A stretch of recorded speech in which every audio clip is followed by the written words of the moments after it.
Thank you. Hi, everybody. I appreciate you hanging in there for the last talk of the day. I know it's tiring, so I'll try to make it interesting. So a few words about myself. I've been in the security space for a long time, over 20 years now. A big part of it in application security.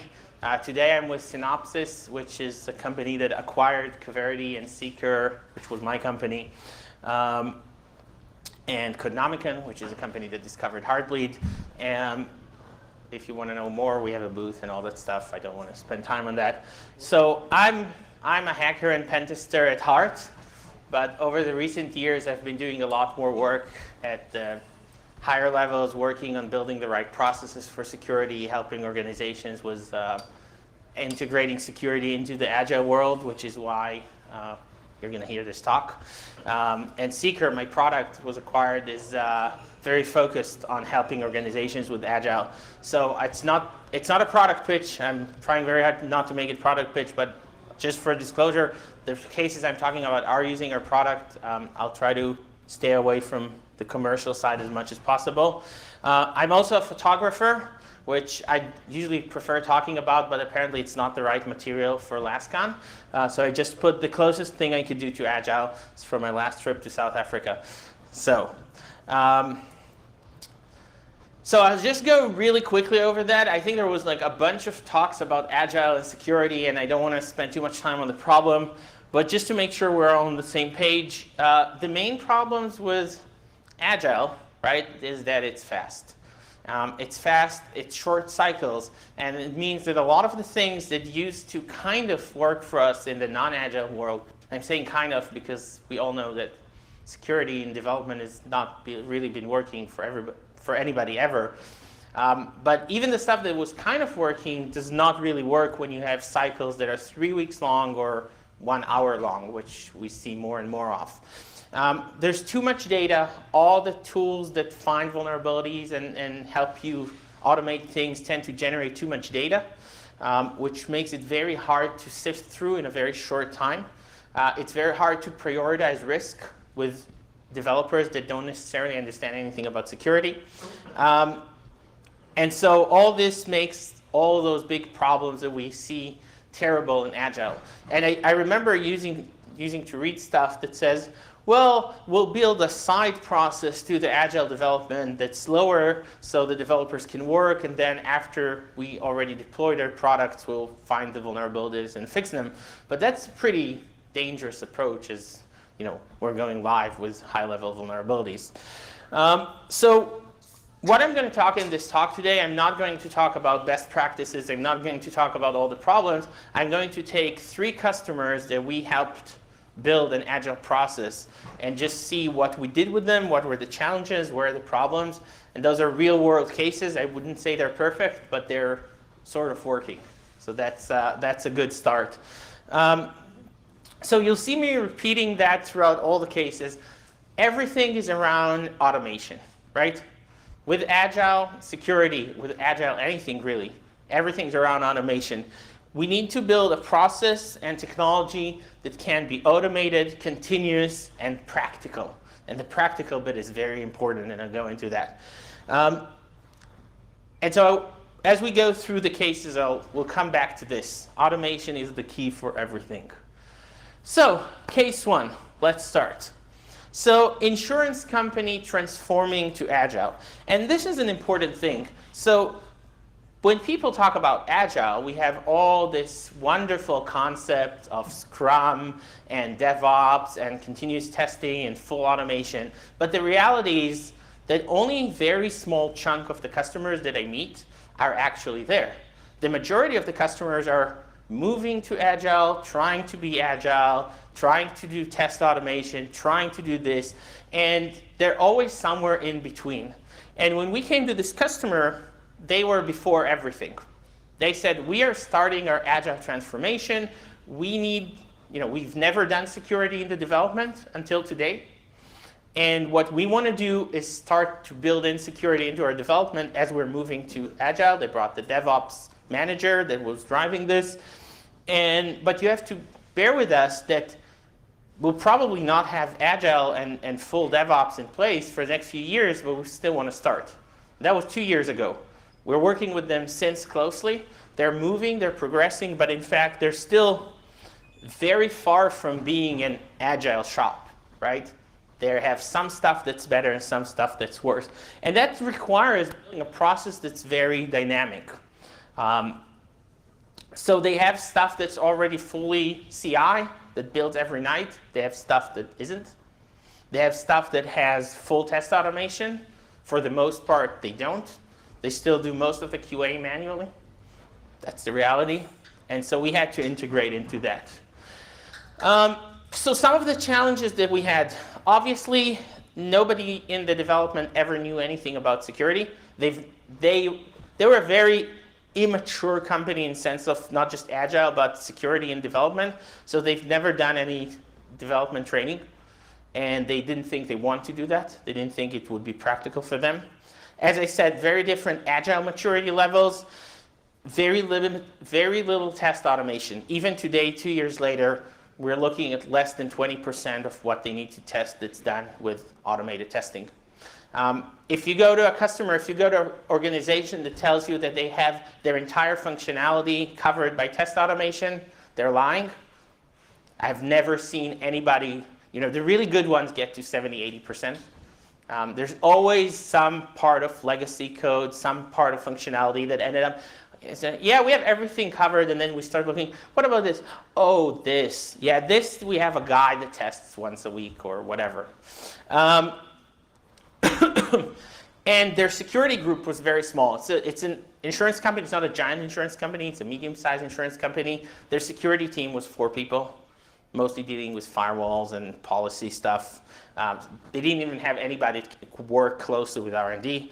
And of course, regulatory requirements. And of course, they have all the technology in the world, like every big financial institute. And the first thing, and this is very important, when you want to go and help build Agile security, it's all about the process before the technology. Right? We need the supporting technology, but we need the right process. So we help them build a process, and the first part of this process, and that's always true, is get the R&D on board. So the thing was, in the past, right, we would have developers writing code and security coming and disturbing them at some point. Right? Oh no, now we have to test that, and we'll block you and we'll disturb you. This process doesn't work in 3-week cycles.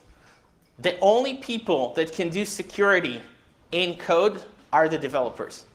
And the only way to make a process like this work is by getting someone from DevOps, from R&D, taking ownership over security. Every time, and trust me, I've seen them, they're not in here because they're bad case studies. Every time we see somebody where the security guy is responsible for the security in the DevOps, it fails. It needs to be someone from their side, right? And so in here we had a very good candidate. The DevOps manager is a very talented lady, and she saw the importance of security, and she took ownership of this. And so she created a very good working relationship with security. Security were there to guide what they want, what they need in terms of risk and management.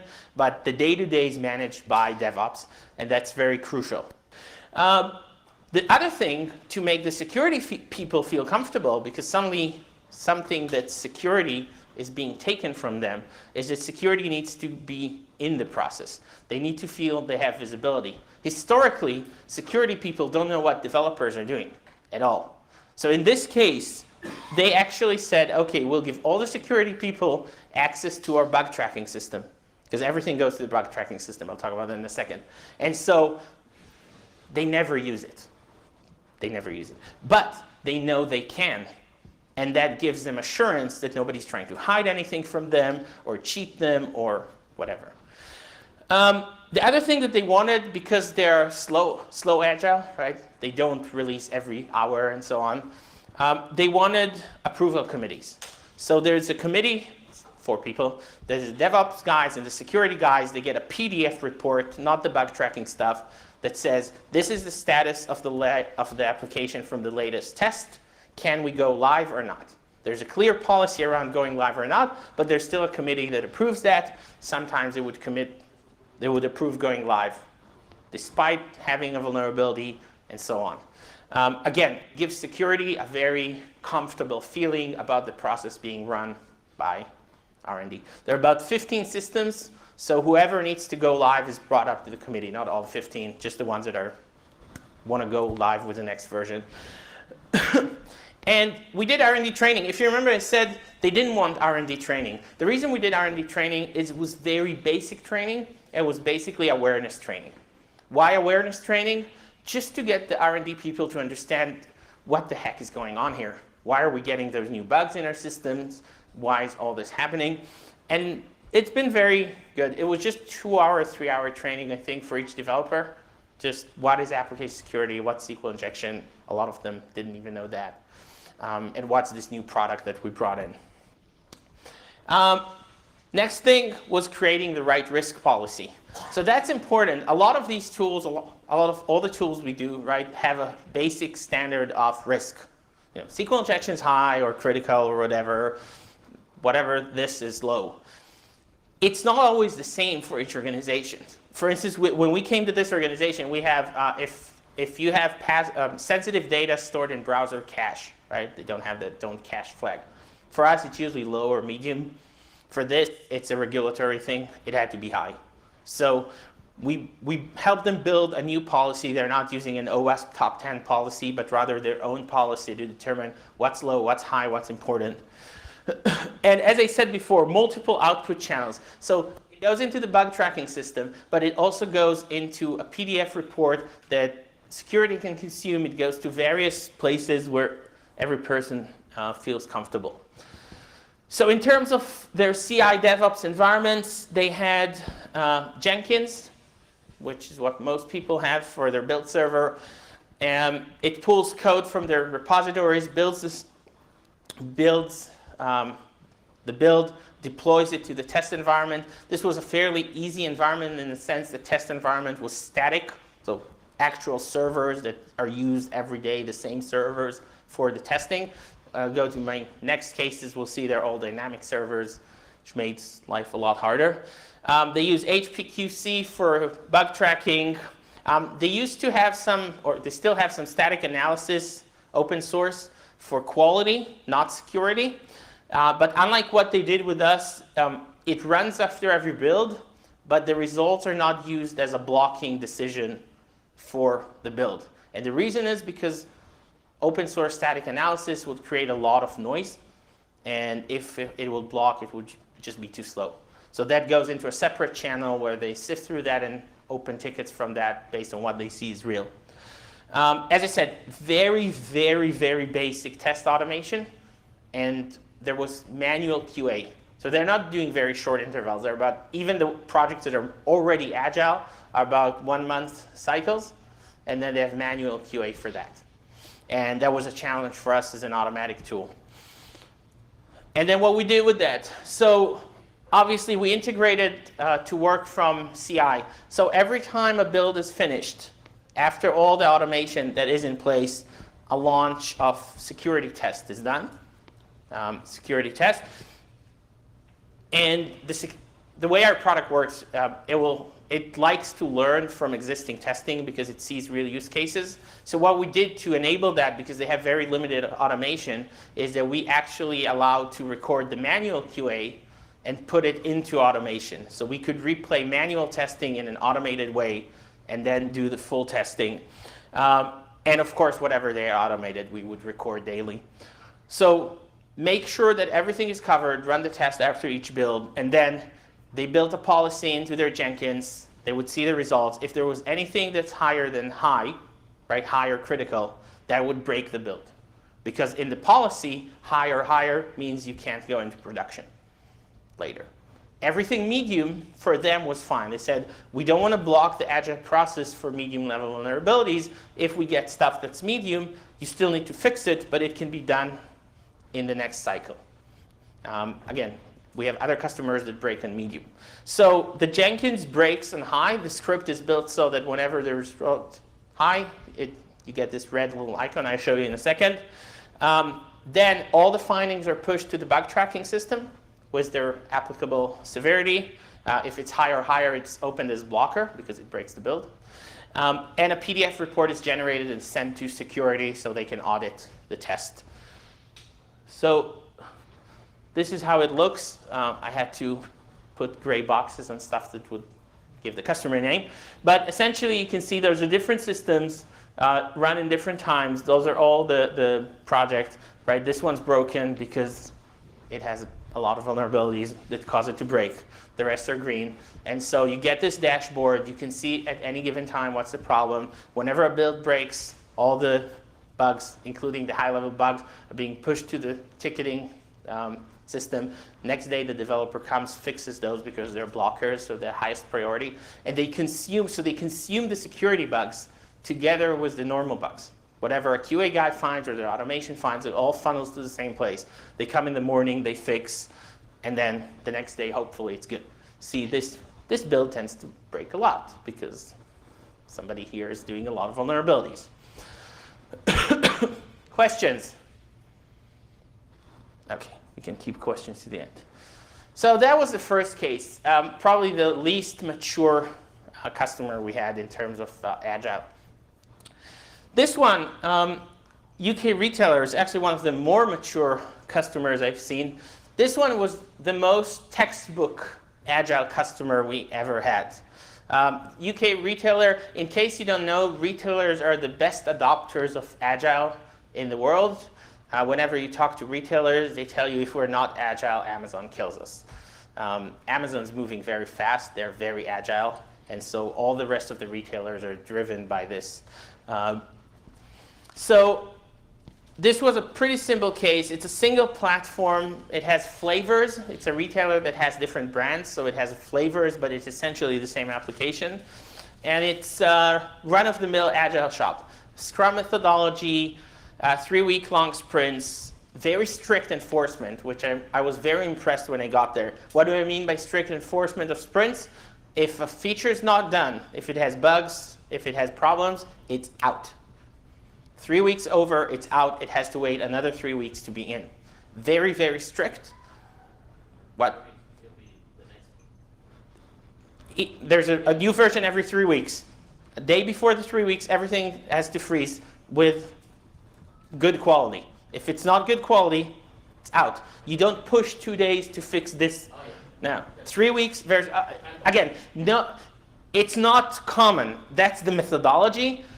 I have to say most of the customers I see tend to say, okay, just one more day, we can fix. They're like super rigid. The builds are out on Mondays. If they couldn't fix it over the weekend, it's out. And good. And we took that and used that for security as well. So very strong automation. They had, again, not everything, but they had really good coverage in terms of automation, which was fun to work with. They had very, very, very low maturity in terms of security. Quite surprising for a retailer of their size. They're European-based. I would say generally security got a little later to Europe. It's a few years ago already. They were hacked, and we came over. And apparently they were doing once a year a pen test with a not so great company. And so as we put our product there, we found like a bunch of problems and all kinds of things you wouldn't expect to find at a retailer at this size. And had very limited security resources, knowledge. Their whole security department was 2 or 3 people. And that included physical security for some of their... No, I'm not kidding. They had like a big warehouse. They didn't have a lot of physical stores, but they had a bunch of warehouses. So just 3 people. The head of security came from the police, was very physical focused. Then a couple of information security specialists. They had absolutely no clue how to tackle all of this. They would just, bring pen testers once in a while and fix whatever they didn't find in their reports.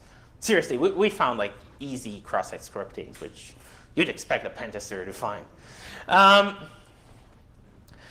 So that was a very, very interesting case. So again, the good thing about this and why it's again on this board is because the process was driven by the R&D. It wasn't even driven by security. Security initiated that we had an incident, but then a guy from the R&D took ownership of this. He's like, we have to do this inside R&D. And security were just, yeah, we want to supervise. They didn't even know what they want to supervise, so we just created for them the right framework. So we created a security workflow. They were a little bit different. They wanted to say, we're not going to test for security every build or every night, because their platform's pretty big, and in terms of time and performance, that was an issue for them. Said, we'll test for security weekly, once a week. And essentially, in week 1 and week 2, they find vulnerabilities and ideally find that they're fixed. In week 3, only fixes, everything has to be fixed. Generally, that's how they worked. The first 2 weeks were new features. Last week was just bug fixing out of the sprint. And in week 3, everything that was breaking build was supposed to be fixed. And as I said, very strict. They applied the same principle of security on their system. So if something wasn't fixed for the last test on Sunday before the build has to go on Monday, this feature is out because of a security vulnerability. It will now have to wait until the next sprint. And they're enforcing it pretty strictly, and I'm pretty impressed with that. Again, weekly reports in PDF for the security. The security people in this place didn't want access to the bug tracking system. That was too much for them. They don't want to deal with that, so they just get a report. I'll show you the report in a minute. Again, they had Jenkins for CI. They had Jira for bug tracking, which is extremely popular today.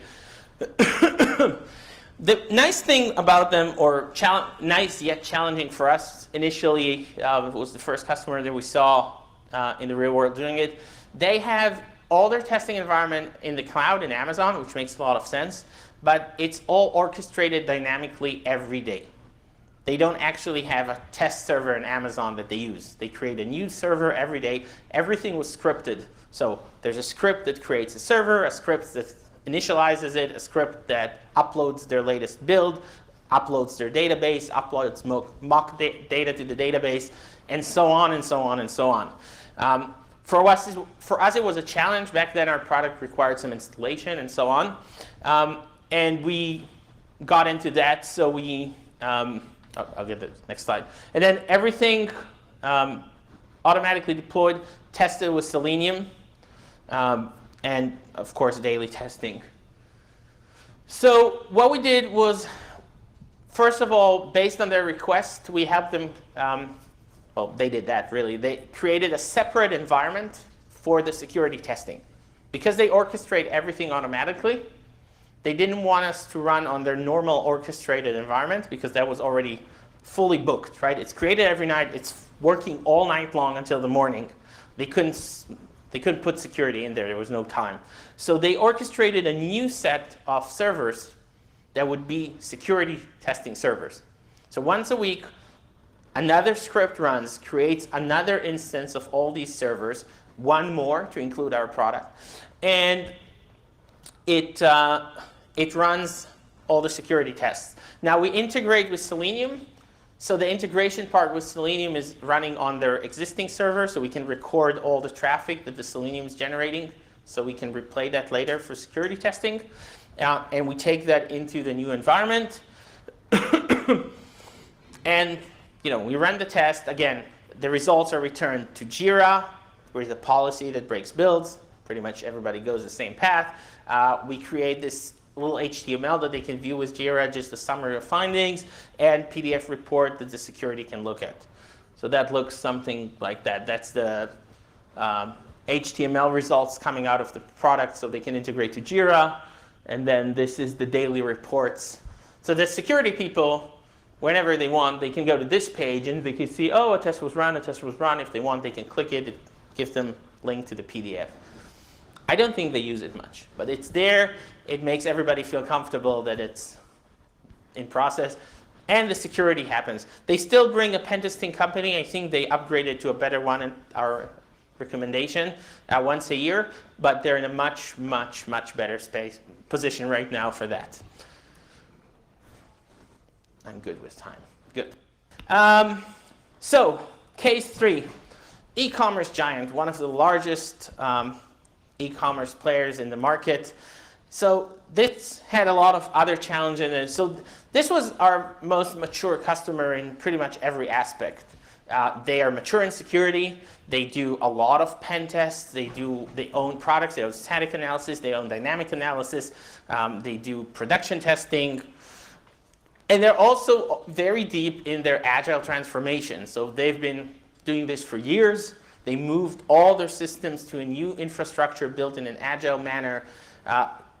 Very advanced DevOps. In fact, they developed their own DevOps environment, their own private cloud, their own Elastic, amazing, all internally.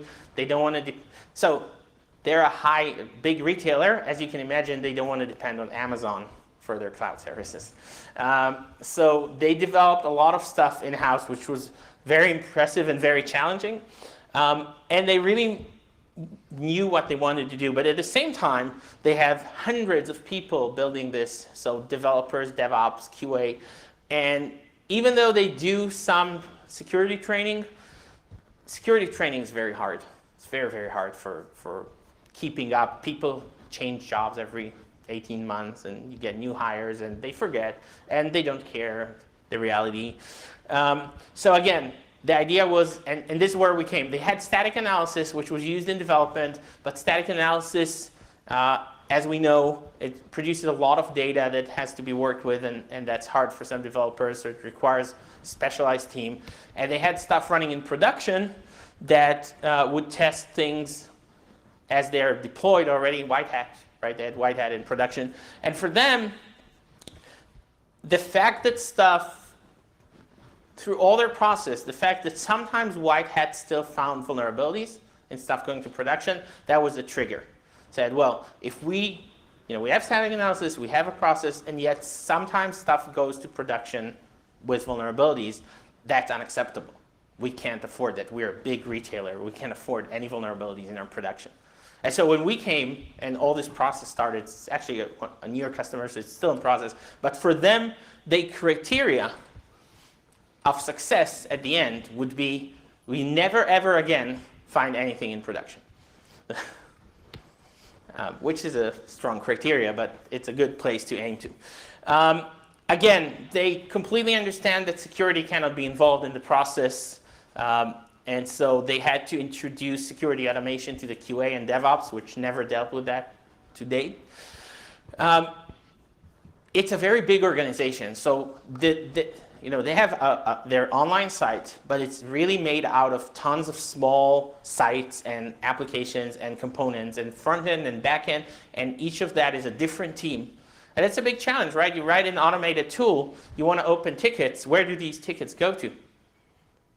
You don't want a person now sorting through and saying, oh, this is this component, goes to this team. So that was a challenge, getting all that done, again, automatically. Everything that's not automated breaks and fails.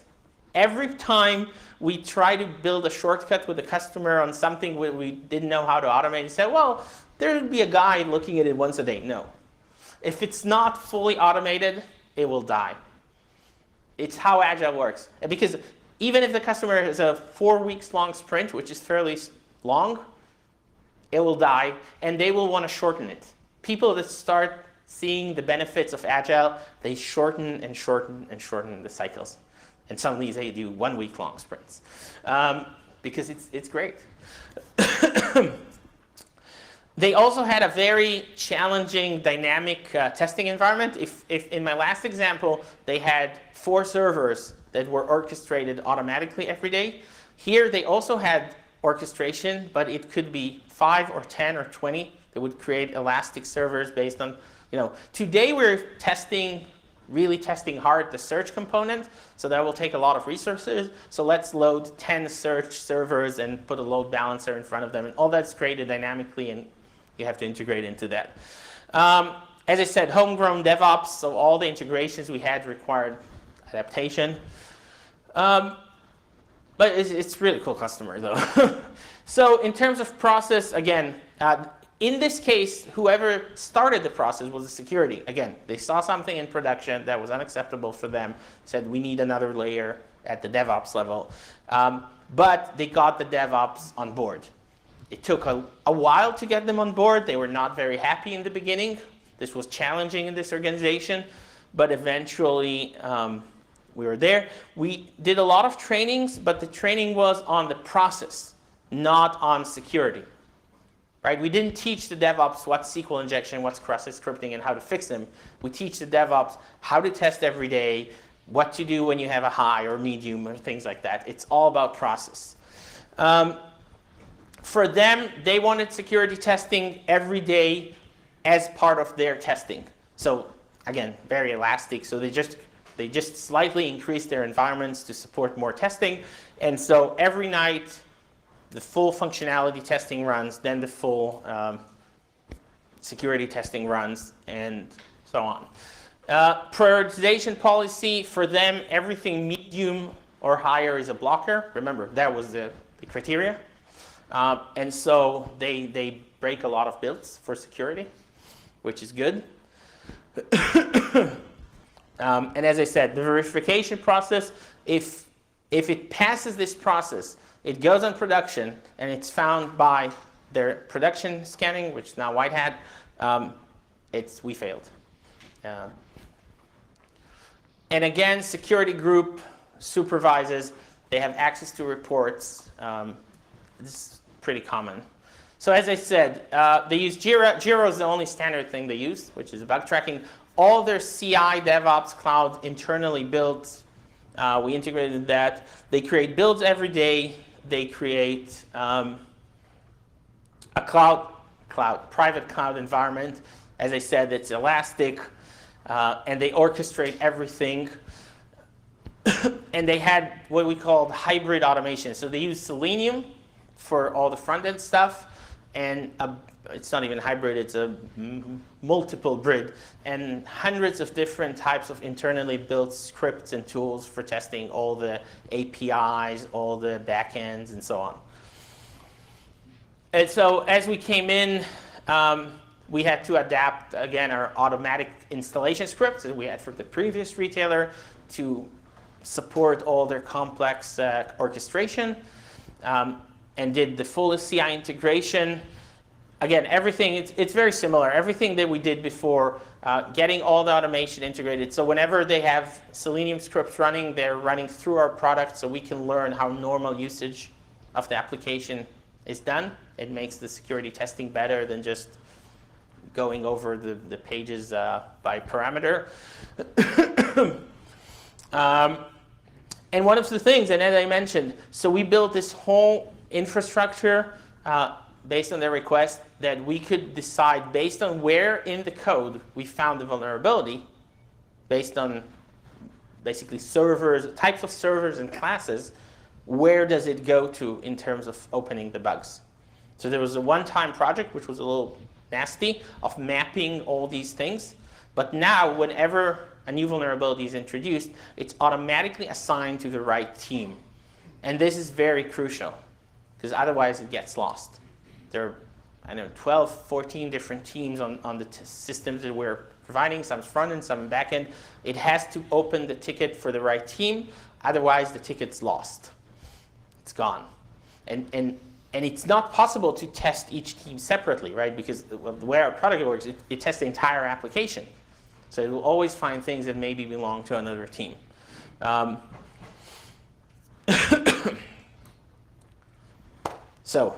even finished on the original time. So questions? Wait, where's you have the speaker, right?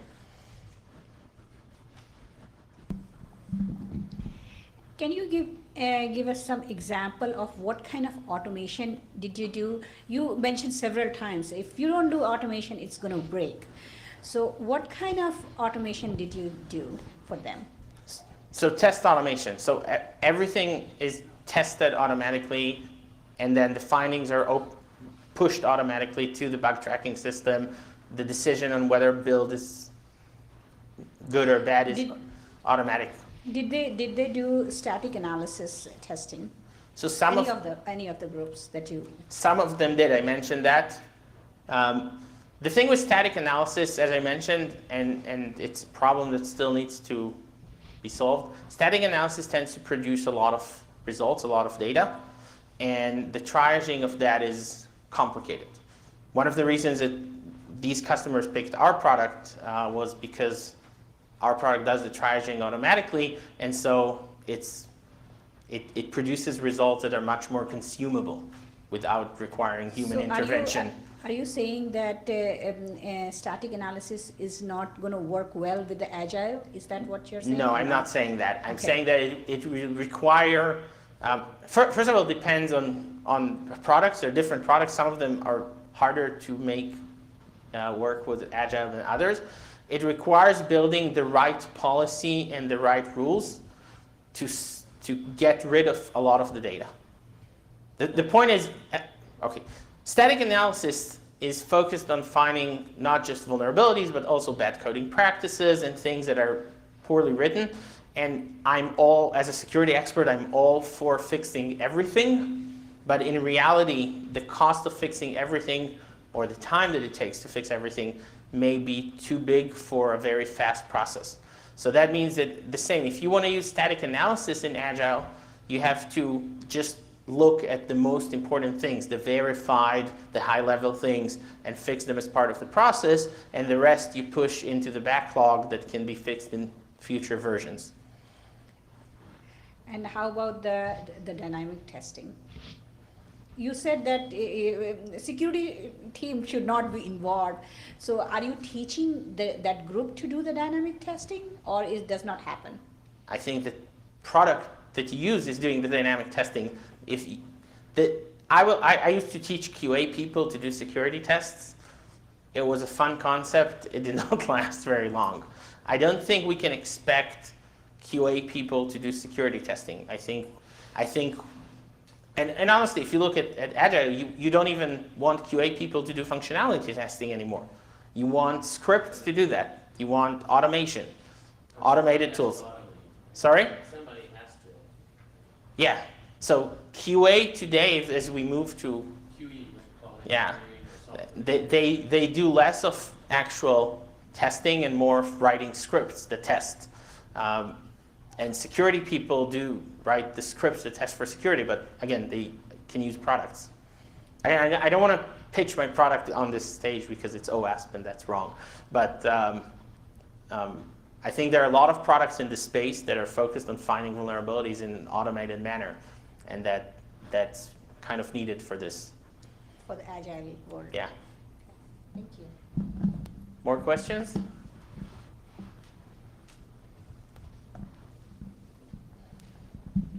Yes, thank you for giving 3 examples that involve in early stage and mature and ideally case. Right? So I wonder, in these 3 different cases, do you have a different strategy when you start to engage with the team, like for the early stage Agile team, whether you will go in immediately like the project start, or you will wait for like 1 or 2 sprint and then start to go in as a security expert? I would say that realistically, it would usually take more than 1 to 2 sprints anyway. These things take time. Everybody wants to start right away, but it takes time. It takes time to get the people on board. It takes time to show them that it gives them value.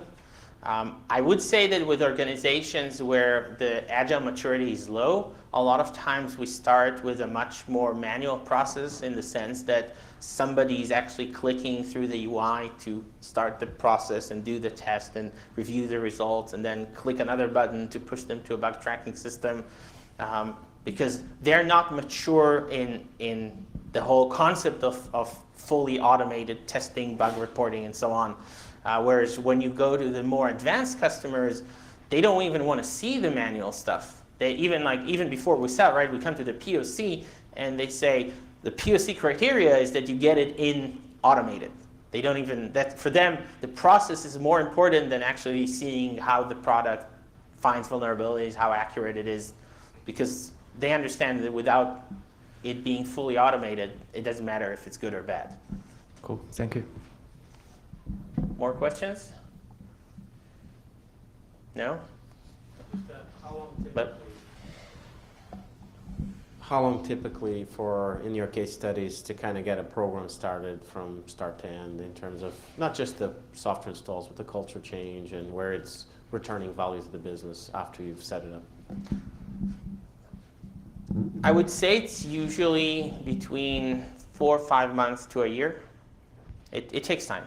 And I would say that we've had customers that it takes them longer than a year. So we don't have a lot of small companies as customers, so it's hard for me to talk about it.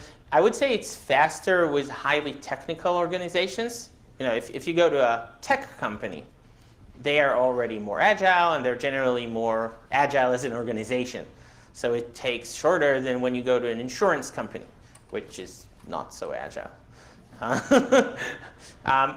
But then, you know, for the retailer I'm talking about, one side, the last case, they're very big, but at the same time, their tech group is very strong because they're so big. And so even though they're a big organization, in many ways they were easier than an insurance company that's much smaller. But it's a mix of size and technological advancement. Good. Thank you very much. I hope you enjoyed.